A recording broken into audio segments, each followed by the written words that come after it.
नमस्कार, आप देख रहे हैं जनता टीवी। मैं हूं आपके साथ अमन त्रिपाठी। बुलेटिन की शुरुआत करेंगे एक बड़ी खबर के साथ। बड़ी खबर, बड़ी जानकारी बद्दी से सामने। बद्दी से इस वक्त की बड़ी खबर। कल बद्दी में भयंकर आग देखी गई। कॉस्मेटिक फैक्ट्री में अग्निकांड देखा गया। 32 मजदूर आग की लपटों में झुलस गए हैं। वहीं दमकल की गाड़ियां आग बुझाने में लगातार जुटी हुई हैं। वहीं दर्जनों कर्मचारियों के इस बीच फंसे होने की आशंका जताई जा रही। वहीं एसडीआरएफ की टीम ने इसी बीच मोर्चा संभाल लिया है। डीसी मनमोहन शर्मा ने भी इस दौरान जायजा लिया है। आग पर अभी पूरी तरह से काबू नहीं पाया गया है। वहीं डीजीपी संजय कुंडू भी इसी बीच बद्दी पहुंच चुके हैं। उनके द्वारा भीषण आग का जायजा लिया गया है। वहीं फायर को कंट्रोल करने की कोशिशें लगातार जारी हैं। 30 लोगों का इलाज चल रहा है। ये बड़ी खबर, बड़ी जानकारी बद्दी से सामने, जहां पर एक कॉस्मेटिक फैक्ट्री में आग लग गई। वहीं कई मजदूरों के फंसे होने की इसी बीच आशंका जताई जा रही है। बद्दी में यह भयंकर अग्निकांड देखा गया। कॉस्मेटिक फैक्ट्री में आग लग गई। वहीं इस दौरान कई मजदूरों के फंसे होने की आशंका जताई जा रही है। एसडीआरएफ की टीम ने इसी बीच मोर्चा संभाल लिया है। लगातार फायर ब्रिगेड की गाड़ियां आग बुझाने का प्रयास कर रही हैं। वहीं मजदूरों के फंसे होने की आशंका है। बद्दी में यह भयंकर अग्निकांड देखा गया। तो हमने यहाँ स्थानीय जो लोगों से और यहाँ पे कॉन्ट्रैक्टर है उससे जो बात की थी, उसके हिसाब से इसमें करीब 50 एक लोग अंदर फैक्ट्री में काम कर रहे थे, जिनमें से 30 लोग तो विभिन्न अस्पतालों में है, जिनमें से 5 लोग पीजीआई रेफर किए गए हैं। कुछ लोग ये बताया जा रहा है कि कुछ लोग भाग के अपने घर चले गए। उनके हम वेरिफिकेशन अभी करा रहे कि कितने लोग हैं।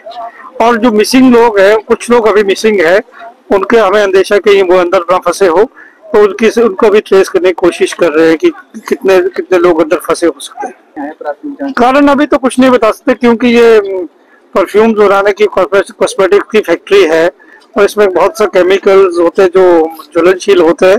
हो सकता है किसी की कोई नेग्लिजेंस हो या क्या हो, उसके तो हम फोरेंसिक लैब से जो एक्सपर्ट आएंगे वही उसके बारे में बताएंगे कि किसके। हमारे एसडीएम साहब वही हॉस्पिटल गए हुए हैं, तो अभी उनके बात कर रहे हैं। जो भी उनके लिए जरूरी राहत होगी, जो भी कोई उनके लिए सहायता होगी, वो हम लेकिन जहाँ तक अंदर घुसने का है, उसको सर्च करने का है, वो तो दिन में ही हो पाएगा। अभी तो आप देख रहे हैं कि धुआं लगा हुआ। ये जैसे मेरे को बताया गया कि परफ्यूम की फैक्ट्री है, और परफ्यूम की फैक्ट्री में केमिकल्स होती हैं, इथाइल अल्कोहल और केमिकल्स यूज़ होते हैं, जिसके कारण मेरे को लगता है काफ़ी एफर्ट लगा इस फायर को कंट्रोल करने के लिए। बाकी तो इससे ज़्यादा अभी कुछ नहीं कह पाएंगे। नहीं, it is too early to say. अभी तो पहले फायर पे कंट्रोल करना है, पेरीमीटर को कंट्रोल करना है, जो इंजर्ड है उनको हॉस्पिटल में ले जाना है। अभी तो it is too early to say. अभी इसी खबर पर बद्दी से हमारे सहयोगी आदित्य चड्ढा हमारे साथ जुड़े हुए हैं। आदित्य, आपसे जानना चाहेंगे फिलहाल क्या कुछ अपडेट सामने है इस पूरे अग्निकांड पर। वहीं जो लोग घायल हैं उन्हें लेकर किस तरह के इंतजाम हॉस्पिटल्स में किए गए हैं, वहीं परिजनों की ओर से क्या कुछ बयान है? सर, ऐसा है, कल दोपहर बाद लगभग 12:30-1 बजे के बीच जो ये हादसा पेश आया था। अरोमा कंपनी है ये, जो डिओड्रेंट बनाती है, और आग इतनी ज्यादा फैल गई थी कि जो कामगार कुछ जो दीवार से कूदकर जो है उन्होंने अपनी जान बचाई, और जिनका उपचार जो है आसपास के स्थानीय अस्पतालों में चल रहा है। और कल देर रात को जो है स्वास्थ्य मंत्री धनीराम शांडिल भी मौके पर जायजा लेने पहुंचे थे। और फिलहाल जो परिजन है कुछ के, जो अभी जो प्रशासनिक जो बयान है उसमें 9 लोग जो है अभी लापता बताए जा रहे हैं, जिसमें से एक महिला जो छत से जिसने छलांग लगाई थी उसकी जो है मृत्यु पीजीआई में हो चुकी है। और फिलहाल कुछ के जो परिजन है जो वहाँ पे अपने परिजनों को ढूंढ रहे हैं, क्योंकि वो मिसिंग है, अभी उनका पता नहीं चल रहा है। फिलहाल प्रशासन जो है अभी तक की जो जानकारी है कि आग पर अभी काबू नहीं पाया गया है पूरी तरह से। दमकल विभाग की गाड़ियां अभी भी मौके पर है और आग पर काबू पाया। जैसे ही आग ठंडी होती है वैसे ही जो है सर्च अभियान जो है उसके बाद शुरू किया जाएगा। साथ ही आदित्य, आपसे जानना चाहूंगा कारण क्या कुछ रहे, क्या कोई कारण निकलकर सामने आया जिसके चलते ये आग लगी? सर, फिलहाल तो अभी ऐसा कुछ नहीं है, पर जो वहाँ पे कुछ लोग खड़े, जो आसपास लोग थे, उनका कहना था कि जो उद्योग ने रॉ मटेरियल है वो बेसमेंट में ही रखा हुआ था। तो जिस समय वहाँ पर प्रोडक्शन के लिए रॉ मटेरियल ले जाया जा रहा था, उस दौरान ये हादसा पेश आया है, जो प्रत्यक्षदर्शियों का या वहाँ जो कामगार थे उनका कहना था। पर अभी प्रशासनिक तौर पर जो है इसमें कोई भी बयान नहीं आया। फिलहाल जो है फॉरेंसिक टीम को जो है मौके पर बुलाया जाएगा आज, और उसके बाद जो है इसके साक्ष्य एकत्रित किए जाएंगे। साथ ही आदित्य, आपसे मालिक के बारे में जानना चाहूंगा कि मालिक की ओर से क्या कोई यहां पर रिएक्शन या कोई उनकी तरफ से मदद का आश्वासन इस दौरान दिया गया है? सर फिलहाल उद्योग के ना तो मालिक ना ही जो सीनियर अधिकारी हैं उनके द्वारा कोई भी बयान सामने आया है। कोई भी मौके पर मौजूद नहीं था, सभी इधर उधर निकल गए थे। जब प्रशासन आया तो उसके बाद वो सब इधर उधर हो गए थे। और फिलहाल जो है सिर्फ प्रशासनिक अधिकारी और जो मंत्री महोदय जी आए थे उनके द्वारा आश्वासन दिया गया है कि जो मरीज है उनका इलाज जो है अच्छे अस्पतालों में करवाया जाएगा, ताकि जो है वो जल्दी रिकवर हो सके। क्योंकि जितनी भी महिलाएं जो जिन्होंने कूद के जान बचाई है उनके जो कमर में, किसी की टांगों में फ्रैक्चर आए हैं, जिसके लिए जो है मंत्री जी ने कल ही निर्देश दे दिए थे कि स्वास्थ्य विभाग के जितने भी डॉक्टर्स हैं, सीनियर डॉक्टर्स जो है इसका टेकअप करेंगे इसे। वही आदित्य, रेस्क्यू को लेकर क्या कुछ तैयारी है? जैसे ही आग बुझती हुई नजर आएगी, रेस्क्यू को लेकर प्रशासन की ओर से क्या कुछ इंतजाम किए गए हैं? सर रेस्क्यू के लिए ऐसा है कि यहाँ पे एनडीआरएफ और एसडीआरएफ की दोनों की टुकड़ियां जो है मौके पर तैनात है। जैसे ही आग पर पूरी तरह से काबू पा लिया जाएगा और बिल्डिंग में जो है घुसने लायक स्थिति बन जाएगी तो वैसे ही सर्च अभियान जो है शुरू कर दिया जाएगा। कॉस्मेटिक फैक्ट्री में अग्निकांड देखा गया। बहुत बहुत धन्यवाद आदित्य तमाम जानकारी के लिए। एसडीआरएफ की टीम ने इसी बीच मोर्चा संभाल लिया। लगातार फायर ब्रिगेड की टीमें आग बुझाने में जुटी हुई हैं। लगातार फायर ब्रिगेड की गाड़ियों द्वारा राहत पाने का काम किया जा रहा है, लेकिन इसी बीच एनडीआरएफ और एसडीआरएफ की टीमें भी मौके पर मौजूद हैं। घायलों का फिलहाल अस्पताल में इलाज जारी है।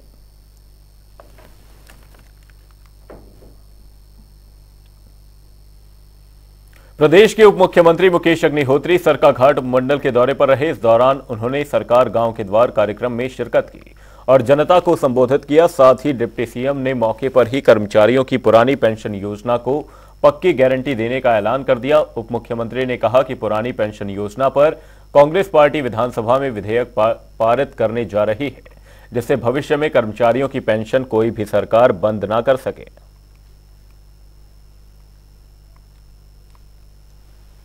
गारंटियों को लेकर बात करते हैं कि जी हमने वायदे किए थे, हमने वो वायदे किए थे जिन वायदों को पूरा करने से जयराम ने इनकार कर दिया था, जिन्होंने कह दिया था कि ये बातें हो नहीं सकती, और हमने कहा था कि ये हम करके दिखाएंगे। ये एक मोटा मोटा फर्क है हमारे और उनमें कि जिन चीजों के लिए उन्होंने इनकार किया हमने उसके लिए हामी भरी। और यहां पे कुछ लोग कहते हैं कि जब कांग्रेस की सरकार बदलेगी हम पेंशन का अधिकार कर्मचारी से वापस ले लेंगे। उन सबको मैं ये कह देना चाहता हूं कि हम जो भी काम करते हैं पक्का करते हैं। जो भी काम हम करते हैं इसी सरकार के कार्यकाल में हम हिमाचल प्रदेश विधानसभा में पेंशन का कानून पारित करेंगे, ताकि कोई भी आदमी जो है आपका पेंशन का अधिकार वापस ना ले सके। चंडीगढ़ नगर निगम में हुए प्रकरण को लेकर मुख्यमंत्री सुखविंदर सिंह सुक्खू के प्रधान मीडिया सलाहकार नरेश चौहान ने सवाल खड़े किए हैं। उन्होंने इस पूरे घटनाक्रम को लोकतंत्र के साथ खिलवाड़ बताया है। उन्होंने केंद्र की बीजेपी सरकार पर आरोप लगाते हुए कहा कि उनके शासनकाल में लोकतंत्र ऐसे स्तर पर पहुंच गया है जहां जनता के चुने हुए प्रतिनिधियों को बल के प्रयोग से दबाने का काम किया जा रहा है। वहीं इस दौरान नरेश चौहान ने केंद्रीय अंतरिम बजट पर प्रतिक्रिया देते हुए कहा कि यह बजट पूरी तरह से निराशाजनक है। देश का मध्यम वर्ग हो या हिमाचल प्रदेश की भी उम्मीद पर यह बजट खरा नहीं उतरता। हमारी सरकार लोगों द्वारा चुनी गई, आपके सामने है कि इससे पहले भाजपा की 5 साल यहाँ सरकार रही। लोगों ने बड़े जोरों से बदलाव किया, इन्होंने बड़ी ताकत लगाई, प्रधानमंत्री जी को यहाँ लाया, उन्होंने 9-10 रैलियां की, मीटिंग्स की, सारे लोग आए। लेकिन हिमाचल प्रदेश के मतदाता लोग बहुत जागरूक है, वो अपना देखते हैं कि किसके साथ प्रदेश का भला होने वाला है। तो लोगों ने ये बदलाव किया है और ये 12 महीने पुरानी हमारी सरकार है और सरकार मजबूती से काम कर रही है। हमारे मुख्यमंत्री जी की जो छवि है, एक आम व्यक्ति की जो छवि है, ईमानदार व्यक्ति की जो छवि है, वो लोगों में काम कर रही है। हिमाचल प्रदेश की या लोगों की प्रदेश की, हमें लगता है उस बात पे खरा नहीं उतरा है। एज यूजुअल बजट हर साल पेश करती हैं सरकारें, अब ये केवल आंकड़ा हो गया है। योजनाएं हमेशा लंबी होनी चाहिए, बड़ी होनी चाहिए, क्योंकि एक वर्ष में ये योजनाएं आगे नहीं बढ़ती हैं। और ख़ास तौर पे हमको उम्मीद थी कि जो आपदा के दौरान हिमाचल प्रदेश में जो नुकसान हुआ और उसके 10,000 करोड़ रुपए के नुकसान के हमने सारे जो कागज़ थे वो भारत सरकार को सौंपे थे, और हमें लगता था कि उसके एवज में हमें भारत सरकार को विशेष पैकेज के तौर पे कुछ हिमाचल प्रदेश के लोगों की मदद होनी चाहिए थी। एज यूजुअल इस बजट में उसके बारे में कोई जिक्र नहीं है। शिमला नगर निगम के महापौर सुरेंद्र चौहान हमेशा अपने कार्यों के लिए सुर्खियों में बने रहते हैं। वो एक और जहां बर्फबारी में ग्राउंड जीरो पर उतरकर सड़कों की बहाली करवाने में जुटे हैं, तो वहीं उन्होंने मॉल रोड पर नीचे जमे कोहरे से फंसी एम्बुलेंस को धक्का लगाया और निगम के अधिकारियों को सड़कों को बहाल करने के निर्देश दिए। करेंगे अगली खबर की ओर। विश्वविख्यात शक्तिपीठ श्री नैना देवी मंदिर में कैबिनेट मंत्री राजेश धर्माणी ने माता जी के दर्शन किया और परिवार सहित माता का आशीर्वाद प्राप्त किया। राजेश धर्माणी मंत्रालय मिलने के बाद पहली बार माता के दरबार में पहुंचे और विधिवत रूप से पूजा अर्चना की। वहीं उन्होंने कहा कि जब भी कोई नया कार्यभार मिलता है तो वे माता के दरबार में आशीर्वाद लेने के लिए पहुंचते हैं, क्योंकि माता के आशीर्वाद से ही कार्य का अच्छा निपटान होता है।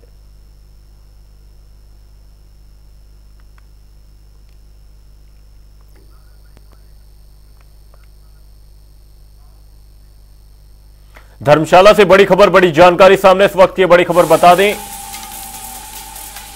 जेपी नड्डा का धर्मशाला का 2 दिवसीय दौरा प्रस्तावित है। जेपी नड्डा 2 दिवसीय धर्मशाला दौरे पर रहेंगे। इस दौरान लोकसभा चुनाव का शंखनाद करेंगे। साथ ही इस दौरान जनसभाओं को भी संबोधित करते बीजेपी के राष्ट्रीय अध्यक्ष नजर आएंगे। बीजेपी कार्यकर्ता इस दौरान उनका जोरदार स्वागत करेंगे। साथ ही इसी दौरान कई गणमान्य बीजेपी नेता मौजूद रहने वाले। तैयारियों का उनके द्वारा जायजा लिया गया है। साथ ही नेता प्रतिपक्ष जयराम ठाकुर भी इस दौरान शामिल रहने वाले। जेपी नड्डा का 2 दिवसीय धर्मशाला का दौरा प्रस्तावित है। इस दौरान लोकसभा चुनावों का शंखनाद करेंगे बीजेपी के राष्ट्रीय अध्यक्ष। वहीं जनसभाओं को भी संबोधित करते नजर आएंगे। साथ ही इस दौरान बीजेपी कार्यकर्ता उनका जोरदार स्वागत करेंगे।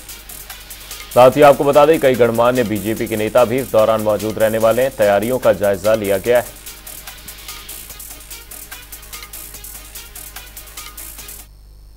मौजूद हैं धर्मशाला के जोरावर स्टेडियम में, जहां कल भाजपा के राष्ट्रीय अध्यक्ष जेपी नड्डा यहां पहुंचने वाले हैं और यहां पर जो है एक रैली का आयोजन किया जाना है। आप मेरे पीछे सीधे तस्वीरों के माध्यम से देख सकते हैं कि भाजपा के कार्यकर्ता पूरी जी जान से इस रैली को सफल बनाने के लिए जो है वो जुटे हुए हैं। सभी तैयारियां जो अमली जामा है उनको जो है आखिरी रूप दिया जा रहा है। सभी तैयारियों को तकरीबन 11 साढ़े 11 बजे के करीब जो है ये रैली शुरू होने वाली है। वहीं अगर सुरक्षा व्यवस्था की बात की जाए तो पुलिस के आला अधिकारियों ने भी आज जो है धर्मशाला के जोरावर जो स्टेडियम है इसका दौरा किया है। किस तरह से सुरक्षा के कड़े इंतजाम किए जाने हैं उस पर भी विचार विमर्श किया गया है। इसी के साथ इस ग्राउंड में आने से पहले जो है बाहर की तरफ जो है बैरिकेड्स लगाए जाएंगे। पूरी सुरक्षा की जांच के बाद ही लोग जो हैं इस मैदान के अंदर पहुंच पाएंगे, प्रवेश कर सकेंगे। इसी के साथ अगर यातायात की बात की जाए तो गाड़ियां जो है वो इस ग्राउंड के साथ पार्किंग जो है लोगों को नहीं मिलेगी। थोड़ी आगे जाकर जो है वो पार्किंग के लिए जगह चिन्हित की गई है, जहां पर इस रैली में भाग लेने आने वाले लोग जो है अपनी गाड़ियों को जगह खड़ा करके पैदल इस मैदान तक पहुंचेंगे। इसी के साथ अभी जो तैयारियां हैं वो अंतिम रूप जो है उनको दिया जा रहा है और इंतजार रहेगा तो कल का रहने वाला है कि जब जेपी नड्डा यहां पर आएंगे और इस भारी रैली को जो है संबोधित करेंगे। जनता टीवी के लिए मैं सौरभ अटवाल, धर्मशाला। बहुत जोश के साथ पार्टी के सब कार्यकर्ता इस रैली का आयोजन यहाँ पर कर रहे हैं और हमारे लिए खुशी की बात है कि हमारी पार्टी के राष्ट्रीय अध्यक्ष जगत प्रकाश नड्डा जी कल धर्मशाला में आ रहे हैं। प्रदेश उनका है और हम सब के लिए गर्व का विषय है कि हिमाचल प्रदेश से हमारी पार्टी के कार्यकर्ता देश की नहीं दुनिया की सबसे बड़ी पार्टी के राष्ट्रीय अध्यक्ष हैं। और अभी हाल ही में जिन राज्यों में जीत हुई है, 3 राज्यों में जीत, और भगवान रामचंद्र जी के जन्म स्थान पर मंदिर के निर्माण के पश्चात प्राण प्रतिष्ठा का कार्यक्रम संपन्न हुआ है। स्वाभाविक रूप से पार्टी का सब कैडर जो हमारा कार्यकर्ता बहुत उत्साह में है। आदरणीय नड्डा जी का हम अभिनंदन करें। इसी बीच धर्मशाला से हमारे सहयोगी सौरभ अटवाल हमारे साथ जुड़े हुए हैं। सौरभ, आपसे जानना चाहेंगे, जेपी नड्डा का धर्मशाला दौरा प्रस्तावित है, क्या कुछ तैयारियां इसी बीच देखी जा रही हैं? बिल्कुल अमन, बताना चाहूंगा कि आज जो है भाजपा के राष्ट्रीय अध्यक्ष जो है जेपी नड्डा, वो अपना 2 दिन के प्रवास पर जो है जिला कांगड़ा में आ रहे हैं। अगर आज की बात की जाए तो आज तकरीबन 11 साढ़े 11 बजे के करीब जो है धर्मशाला के साथ लगते जोरावर स्टेडियम में जो है एक जनसभा जो है, भारी जनसभा को जो संबोधित करने वाले हैं। उसके उपरांत अगर कल की बात की जाए तो कल जो है जेपी नड्डा जो है भाजपा के जो कार्यकर्ता हैं उनके साथ जो है एक बैठक करेंगे, क्योंकि इसी साल जो है लोकसभा के चुनाव भी आने वाले हैं और ऐसा माना जा रहा है कि इन लोकसभा चुनावों को लेकर जो है आज जो है इस रैली के माध्यम से जो जेपी नड्डा है वो कहीं ना कहीं शांत करने वाले हैं और इसी के साथ जो जिला कांगड़ा के जो वोटर हैं उनकी नब्ज टटोलने का भी जो प्रयास है वो जेपी नड्डा द्वारा किया जाएगा। जी अमन, साथ ही सौरभ, विपक्ष यहां पर जेपी नड्डा के इस दौरे को किस तरह से देखता हुआ नजर आ रहा है? वहीं लोकसभा चुनावों का इस दौरान शंखनाद होना है हिमाचल से। देखिए अमन, जिस तरह से कांग्रेस सरकार की अगर बात की जाए तो कांग्रेस सरकार जो है वो जिस तरह से 10 गारंटियों को लेके आई थी, कहीं ना कहीं लोकसभा चुनावों में जो भाजपा ने एक अहम मुद्दा अपनाया है वो इसी चीज का अपनाया है कि 1 साल का समय जो है वो कांग्रेस सरकार का पूरा हो चुका है सरकार चलाते हुए, लेकिन अभी तक जिस तरह से कांग्रेस सरकार ने विधानसभा में जो 10 गारंटियों का वादा लोगों के साथ किया था उसमें से एक भी गारंटी जो अभी तक पूरी नहीं की गई है। इसी अहम मुद्दे को लेकर जो है भाजपा जो है लोकसभा के चुनावों में जाने वाली है। और अगर बात कांग्रेस की जाए तो कांग्रेस का ये मानना है कि जिस तरह से जेपी नड्डा जो आ रहे हैं अपना जो आज रैली को संबोधित करने वाले हैं, ये कहीं ना कहीं एक जुमला जो है वो साबित होने वाला है, क्योंकि कांग्रेस का ये मानना है कि इससे पहले भी भाजपा ने जो है वादे किए थे लोगों के साथ और उन वादों को जो है अभी तक अमलीजामा नहीं पहनाया जा चुका है। जी, लोकसभा चुनावों का शंखनाद करते नजर आएंगे। बहुत बहुत धन्यवाद सौरभ अटवाल जी, तमाम जानकारी के लिए। जनसभाओं को संबोधित करेंगे। जेपी नड्डा का 2 दिवसीय ये धर्मशाला का दौरा रहने वाला है।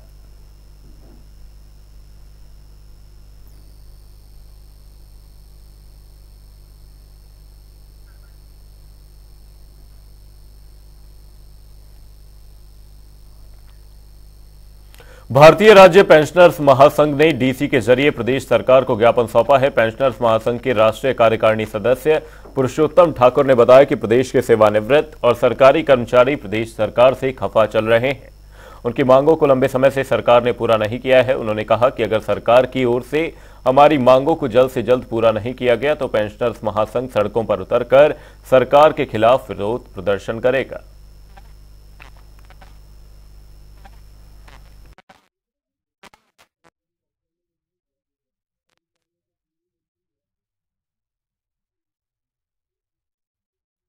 वर्तमान समय में हिमाचल प्रदेश का जो मुलाजिम है, सरकारी कर्मचारी है और सेवानिवृत्त कर्मचारी है, सरकार से बिल्कुल निराश चल रहा है। हमारी कुछ एक मांगें जो थी वो बहुत पुराने समय से चल रही हैं, सरकार उनके ऊपर कोई भी गौर नहीं कर रहे। यद्यपि सरकार अपने मुलाजिमों के अपने लोगों को एडजस्ट करने के लिए अनावश्यक खर्चे कर रही है। हमारे जो मुलाजिम हैं वो 17 दिसंबर को हमारा एक भारतीय राज्य पेंशन संघ का एक राज्य स्तरीय सम्मेलन जो था वो पालमपुर में हुआ था, जिसमें हमने सब ने मिल कर के सरकार को 1 महीने का नोटिस जारी करने का फैसला किया था और सरकार को चौकन्ना करने के लिए हमने एक नोटिस दिया था कि 1 महीने के अंदर यदि आप हमारी ये मांगें मानते हैं तो हम आपसे सुलह करने के लिए तैयार हैं, अन्यथा हम सड़कों पे उतरने के लिए भी वश हो जाएंगे। 1 महीना पूरा हो चुका है। आज 1 महीना पूरा होने के बाद सरकार ने उन बातों के ऊपर कोई भी गौर नहीं, हमारी किसी भी बात के ऊपर गौर नहीं की है। इसलिए आज हम जो हैं वो सरकार को डीसी साहब के माध्यम से अपना ज्ञापन पेश कर रहे हैं। चंडीगढ़ मनाली नेशनल हाईवे पर दिल्ली से मनाली जा रही वॉल्वो बस कैंटर से टकरा गई। इस हादसे में वॉल्वो बस चालक की दर्दनाक मौत हो गई, जबकि 5 से 6 सवारियां गंभीर रूप से घायल हो गई हैं। घायल सवारियों को मेडिकल कॉलेज नेर चौक में भर्ती करवाया गया है। पुलिस ने मामला दर्ज कर हादसे की जांच शुरू कर दी है। सुंदरनगर पुलिस स्टेशन के ज्यूरिस्डिक्शन में सुबह लगभग 4:30 बजे के करीब जो है एक एक्सीडेंट हुआ है, जिसमें दिल्ली से वॉल्वो बस जिसका नंबर DD01B9299 है, वो मनाली की तरफ आ रही थी। उसने सामने जो एक कैंटर चल रहा था उसको जो है वो पीछे से टक्कर मार दी। तो इस घटना में जो है वो चालक था बस का, उसकी मौके पे ही मौत हो गई है और जो दूसरे सवारी थे उनको जो है मामूली चोटें आई है। बाकी ट्रक का जो चालक था उसको भी कुछ चोटें आई है और वो उपचाराधीन है अभी। इस मामले में FIR रजिस्टर कर दी गई है पुलिस स्टेशन ज्यूरिसडिक्शन सुंदरनगर में 279, 337 और 304A में, और फर्दर जो है वो मामले में तफ्तीश जो है आगामी वो अमल में लाई जा रही है। बुलेटिन में आगे बढ़ेंगे, रुक करेंगे एक बड़ी खबर की ओर। बड़ी खबर, बड़ी जानकारी सामने। इस वक्त की बड़ी खबर आपको बता दें, सीएम सुक्खू बद्दी अग्निकांड में पहुंचेंगे। बड़ी खबर, बड़ी जानकारी। सीएम सुक्खू 10:30 बजे अग्निकांड का जायजा लेते नजर आएंगे। सीएम सुक्खू बद्दी पहुंचेंगे, इस दौरान अग्निकांड का जायजा लेते नजर आएंगे। सीएम सुक्खू इस दौरान बद्दी अग्निकांड का जायजा लेंगे। आपको बता दें 10:30 बजे सीएम सुक्खू बद्दी पहुंचेंगे, जहां पर कॉस्मेटिक फैक्ट्री में हुए अग्निकांड का जायजा लेते नजर आएंगे। आपको बता दें दमकल विभाग की गाड़ियां फिलहाल आग पर काबू पाने में जुटी हुई हैं। वहीं 10:30 बजे सीएम सुक्खू अग्निकांड का जायजा लेते नजर आएंगे। बुलेटिन में फिलहाल के लिए सिर्फ इतना ही। कहीं जाएगा नहीं। जनता टीवी पर खबरों का सिलसिला रहेगा जारी। तब तक के लिए नमस्कार।